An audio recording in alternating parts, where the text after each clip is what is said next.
Bienvenidos a iLíderes por 25, el podcast que reúne las voces de quienes dieron vida a nuestro ecosistema hace 25 años, cuyos relatos documentan los hitos que han marcado la evolución del comercio electrónico al digital commerce.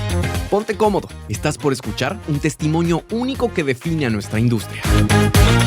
Bueno, y seguimos con más iLíderes Podcast. Felipe, la verdad sabes que nos conocemos hace mucho tiempo y esto es parte de un homenaje que estamos haciendo por estos 25 años del digital commerce en la región. Pero primero, antes de empezar, ¿te imaginás que íbamos a hablar de 25 años? No, definitivamente no. Y ya llevo casi 13, no pensaba los 25. Te iba a decir. Imagina.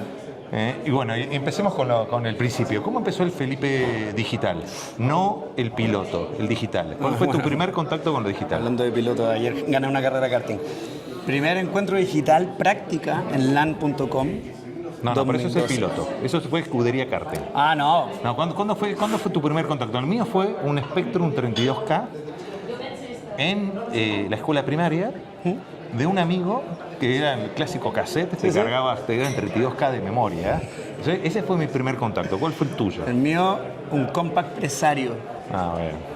Lo tuyo fue. Para empezar a ir era un motor más ya, sí. Un motor más potente, ¿no? Y de ahí empecé a armarme mis computadores. ¿Qué? Athlon, Con los clones. Athlon 64, 16 GB RAM. Porque para aquellos que nos están viendo con cara diciendo ¿de qué están hablando? O sea, recuerden que esto está en iLíderes Podcast, formato podcast o formato video podcast. Para aquellos que no entienden lo que estamos hablando, antes tenías las marcas como Compaq, que comprabas una marca, o vos armabas tu propio motor. O sea, en este caso, tu propia computadora. Te armabas en la escudería. Tu propia, si queremos, XT, AT y las versiones que vinieron posteriores, ¿no? Eso fue tu primer contacto. ¿Y cuál fue tu primera escudería? Sí, de ahí la primera escudería efectivamente fue LAN. LAN.com. ¿Línea de tiempo? 2012. Primer cyber me tocó en la práctica. Así que fue mi primer gran approach. ¿Estaba Eli todavía ahí? Ahí Eli todavía estaba. Estaba Eli y estaba, ¿cómo se llama? El gigante. El gigante. Que era el gerente comercial, el alto. Ay. Gonzalo Undurraga. Gonzalo sí. Undurraga. Sí. Que para aquellos que en esa época LAN, que después se transformó en la TAM, era lejos la mejor aerolínea en digital que marcaba punta, porque marcó punta. Todo el mundo quería ¿Cómo fue esa experiencia del primer cyber? Muy buena. No entendía nada. Ahí estaba terminando la carrera, empezando con la práctica en un cyber en LAN.com, que era el lugar donde todo el mundo quería entrar a trabajar por ambiente, clima, etcétera. Y viendo los números, las pantallas, cómo crecía, no se caían las cosas todavía. Fue maravilloso, fue una muy buena experiencia. Primero encuentro con Eli y ahora en Walmart, 13 años después, y sigo trabajando con Eli. Imagina. Ahora, haciendo en estos 25 años, nosotros hablamos de 25 años y 25 momentum. Claro. Dentro de esos 25 momentum, uno vivió, como hoy estamos viviendo inteligencia artificial, los aceleradores o anabólicos que marcaron la diferencia en lo que serían estos 25 años. En la madurez del ecosistema. ¿Cuáles serían para vos los tres? Y te voy a un poco coaccionar con la respuesta. ¿Me tenés que meter en el comercio colaborativo marketplace en uno de esos o no? Me podés decir, no, mira, para mí no es uno de esos momentos. No, para mí la primera parte fue la personalización. Antes los sitios eran una sola oferta, toda la oferta era transversal. Después empezamos a entender a los clientes. Entonces yo ya podía identificar quién era Marcos y qué era lo que compraba. Ahí Felipe te la hago, Felipiño, como le decía yo, te la hago un poco más compleja. Eso lo pones como cuando tenés que poner una fecha fundacional. Lo pondrías cuando Google Analytics se transformó en un estándar, o no un estándar, empezó a ser algo que uno... ¿Te acuerdas que antes el que tenía suerte tenía Omniture? Y después Google Analytics fue como si fuera el ChatGPT que agarró y se masificó, democratizó el poder medir. Sí. ¿Lo pones en ese momento? Es justo un poquito después. Pero sí. Podríamos poner que empezamos a ver datos cuando empezamos a medirlos. Y eso te permitió darte cuenta de lo que te estabas perdiendo. Pero yo creo que la personalización vino después, o sea, si querés. Relativamente. Por eso. Una cosa es personalización, si querés vamos a hablar más de customización del canal de ventas, o el canal de navegación, o el canal de contacto, Después viene personalización y después viene hiperpersonalización.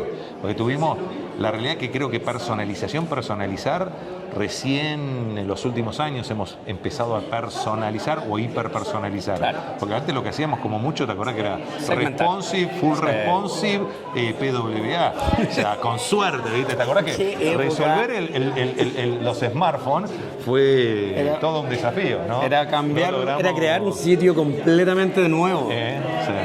Solo para la versión mobile. Bueno, esa sería, personalización es una, Sí. o si querés, los datos, los petrodatos, transformar y empezar a sacarle valor al metadato. Exacto, Sí. perfecto. Segundo, yo creo que después, que tú mencionaste, social commerce marcó la diferencia. Cuando las redes sociales empezaron a ver que el valor de la red se podía monetizar. Empezar a meter publicidad. Facebook al principio era, nos copiaba a Marcos, subamos fotos, pasémoslo bien. Después dijimos los likes, grupos. Ahora yo sé que las comunidades, ¿no? las comunidades. Y con eso a ver gustos, preferencias. Y si queremos ponemos la parte de transformarlo en la 2.0, ¿te acuerdas de la web 1.0? Sí. La 2.0 es la 3, pero la 2.0 es donde empieza a ser el consumidor, el que likea, el que genera contenido, el que se transforma en influencer. Entrega insight de la Exacto. marca, comportamiento, engagement, relevancia y las viralidades. Empezaron con los videos, los influencers, todo se vio bien influenciado por eso. Entonces la red social en sí, en general todas, incluyendo Google Plus o Google One creo que era la que falleció, marcaron un antes y un después. No me había olvidado de Google One. Google One. ¿Y cuál es la tercera para vos? Yo creo que ahora completamente la inteligencia artificial, cómo podemos hacer contenido regenerativo, autogenerativo. Sí.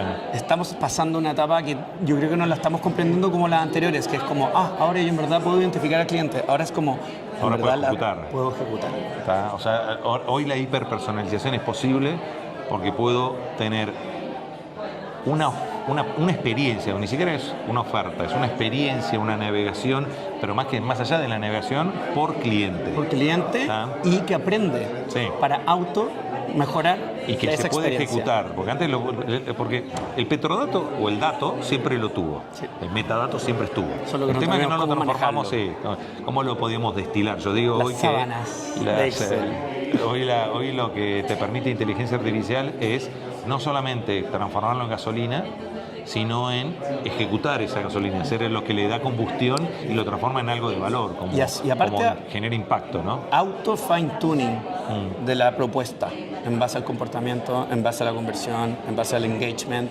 funciona o no, y empezar a ver cuál es la tendencia de ese cliente. Yo creo que esa fase estamos empezando a vivir y el primero que la empieza a ejecutar, la empieza a absorber y entender que acá hay un valor donde no necesitamos gente diseñando experiencias, sino que la inteligencia artificial pueda generarla por equipos, no por reemplazar equipos de diseño, sino por en verdad sacarle el valor y entregarle valor al cliente desde los datos. Bueno, vos sabés que esto es un homenaje, vengo yendo con estos cascos, los vengo paseando hace un año largo. Están en tour. Están en tour.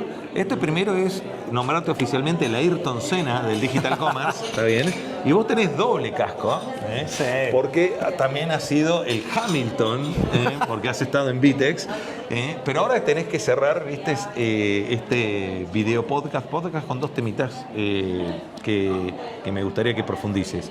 Uno es, ¿cuál es el error clásico que vos ves en los sellers? ¿Está bien? O sea, desde esta experiencia que hoy tenés de manejar Marketplace en un retail muy importante.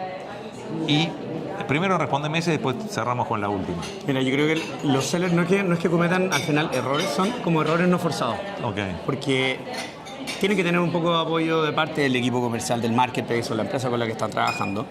Pero de repente creen que al final todo lo que ellos tienen o todo el surtido que tienen puede ser vendible. Y terminan gastando tiempo extra en productos que está bien el long tail, pero hay que enfocarse normalmente, obvio, en el head, pero también en un torso relevante. El long tail hay que tratar de, como te digo, buscar que de alguna forma se pueda automatizar para no gastar tiempo, no gastar esfuerzo. De repente, en mi caso, en fulfillment, no apostar o hacer apuestas con fulfillment, sino que probar productos primero en Marketplace, ver cómo se comportan y en base a ese comportamiento de venta tú dices, ya, ahora yo sé cuánto puedo mandar un fulfillment y entregar mejor experiencia y delivery, click to delivery de cara al cliente. Entonces al final es ese apoyo y como ser consciente de qué es o cuál es la estrategia que voy a tomar con mi surtido para probarlo y aprobarlo con el comportamiento de compra para cambiar las distintas modalidades de despacho y logística. Buenísimo. Y para cerrar, viste que los podcasts y los videopodcasts son tiranos en el tiempo. Si tuvieras que resumir en una frase lo que hemos vivido en estos 2 dígitos de camino recorrido, que te salga del estómago, del corazón, ¿cuál sería esa frase? Para mí es la revolución en la forma como nosotros interactuamos ahora como sociedad, que afecta a la parte social, a la parte económica, lo que hemos comentado Oliver sobre el impacto en la huella de carbono, aumentando el retiro en tienda. Entonces es la revolución en cómo nos comportamos ahora como sociedad. Bueno, y tengamos en cuenta que estamos viviendo de la misma manera que Internet trajo 3 paradigmas que fueron el e-commerce, en su momento el comercio electrónico, el teletrabajo, el telework y la educación a distancia o el e-learning. Hoy estamos viviendo con 3 paradigmas que son el trabajo autónomo, el comercio autónomo y la educación autónoma, ¿no? Sí.